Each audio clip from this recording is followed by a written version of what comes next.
High বন্ধুরা, তো আজকে কি বানাচ্ছি দেখো।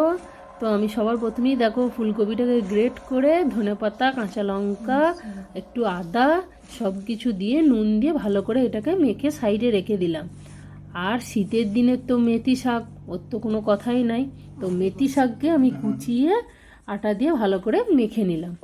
তো ওই আটা থেকেই খানিকটা ডো নিয়ে ডোয়ের মাঝখানটা কিছুটা ফাঁকা করে দেখো ফুলকপির ওই যে কুড়ে রেডি করে রেখেছিলাম সেটাকে আমি দিয়ে দেখো আস্তে আস্তে ভালো করে বন্ধ করে দিলাম। এভাবেই আমাকে সব কটাকে রেডি করে নিতে হবে। দিয়ে বেলে নেবো। এবারে দেখো বেলে নিচ্ছি, তারপরে বাস সেঁকে নেবো। বাস ঠান্ডার ওয়েদার, একই ঠান্ডার ওয়েদার, তাতে আবার বাইরে বৃষ্টি হচ্ছে। বৃষ্টির দিনের মৌসুমে বাস আজকে দুপুরের আমাদের এই পরোটা আর এর সাথে আছে ধনেপাতা দইয়ের চাটনি। বাস আজকের তো দুপুরটায় আমার ছেলে একদম খুব খুশি হয়ে যাবে। তা তোমাদেরও আজকে ঠান্ডার ওয়েদারে কার কার বাড়িতে কি কি মেনু হচ্ছে আমাকে কমেন্ট করে জানাতে ভুলবে না। তো আর আমার ভিডিও তোমাদের কেমন লাগে সেটাও আমাকে জানাবে। তো চলো, এই ছিল আজকের আমার দুপুরের মেনু।